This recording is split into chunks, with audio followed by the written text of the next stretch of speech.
Hello and welcome to another edition of Vinyl Night. I am the Seeker, Johnny C. Tonight's episode, 50 cents, not 50 cent, 50 cents, parenthesis, you never know what you'll get, parenthesis. But as always, before we get rolling, let's have a little, no help to hand it over anymore. There used to be help over there to do that. Help and good help, hard to find these days, eh? So here we have it, vinylnight.weebly.com, vinylnight.weebly.com for the finest in the print version, the blogosphere version, meanderings, musings, a couple of photos here and there. .weebly because it's free and, I'm cheap. Vinylnight.weebly.com, ask for it by name. I like to take a ramble through our local Habitat for Humanity restore. And I was recently in there perusing items, and I do know that they have carried records in there before in the past. Usually it's just a couple of milk crates with a few albums in there. Nothing in particular or special that I would want to pick up, but as I was noticing this trip around, there was a much larger section of records there. So I thought, oh my, let's go over and take a look. And as I got there, I did notice the sign said 50 cents. Ooh my, 50 cents for a vinyl record? Was there something in there that was worth getting for 50 cents? Well, let's find out. So, one of the albums that I picked up here, Donkey Kong, $1.99. No, it was not. It was 50 cents. This album is on the Dubwise label. Dubwise is a Jamaican label. This is electro pop from the 80s. Something you might hear maybe in a club that a DJ is playing. Kind of danceable, but not really disco. The song on here is Donkey Kong Catch You in the Break by the Invisibles. So it was the people, behind the scenes. You can't see them. And this music is basically the Donkey Kong video game, let's call it the soundtrack, for lack of a better word. It's music put to the video game Donkey Kong. So there you have it. If you're familiar with dub music from Jamaica, on the other side it's the Donkey Kong dub mix. This album is, it's okay. It's a little, there's a little snap crackle pop to it, but hey, for 50 cents, and we might hear that more than once. Did you say 50 cent again? Let's move on to the next record for 50 cents. This one is the IRT. That's the Interborough Rhythm Team. These people are from New York. Oh, it's called Made in the USA. We got the gal on the front here with her boombox. Just having at it, listening to the old boombox. Again, another 80s electro-pop style music going on here. Somebody must have decided to get rid of their electro-pop music. Covers a little bit of a water stain going on there, but for the most part, the album itself has a snap crackle here or there, but certainly nothing detrimental to listening to it.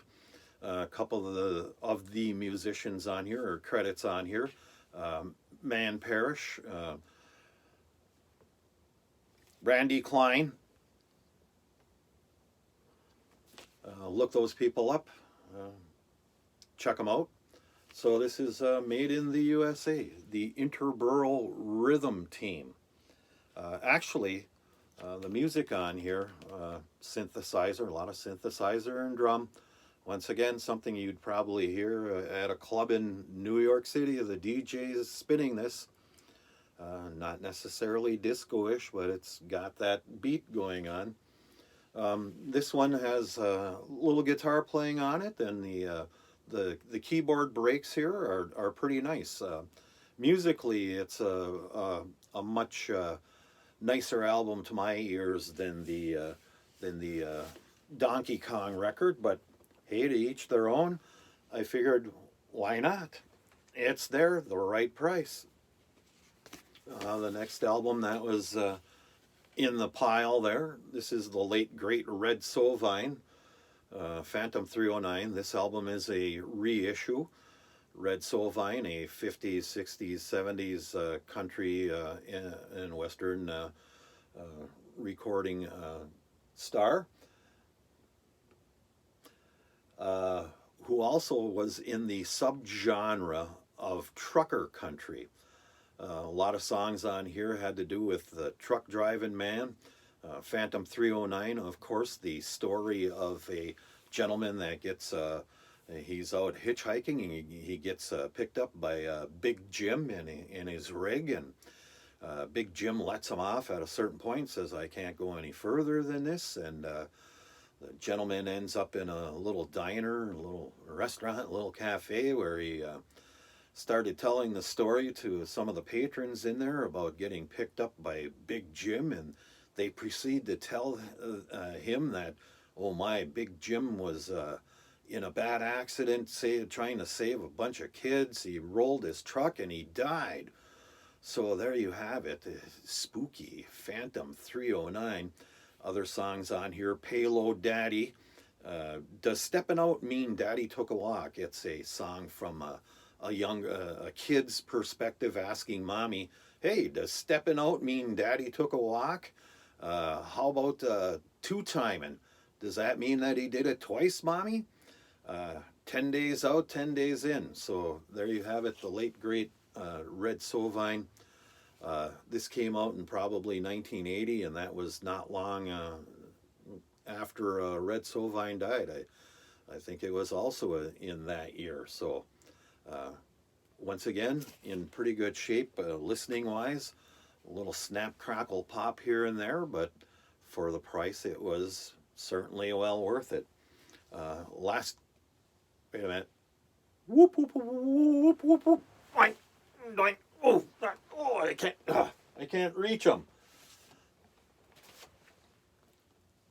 George No Show Jones. Doink. Whoop, whoop, whoop, whoop. Isn't this album cover kind of spookyish a little bit when you look at it there? It's kind of like, I had the opportunity to see George No Show Jones in the 80s, and he happened to be there. And they called him No Show because he did have a proclivity for not showing up at his concerts. I did buy the I Saw George No Show Jones t-shirt.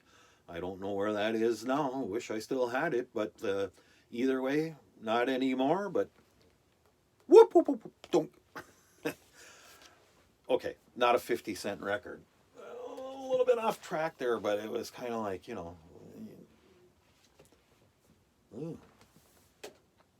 So the last album that I picked up is called Cowboy. I was not familiar with these people at all, but when I was looking at the credits, this album is from '77, by the way. When I was looking at the credits here, one of the names on here, Tommy Talton, kind of rang a little teeny weeny bell. This album is on the Capricorn Records label. And it's kind of like, oh, Capricorn Records. Well, is this Southern rock? And it kind of doesn't look like it. But come to find out that the two main players in this band here, Scott Boyer and Tommy Talton, were affiliated with Greg Allman.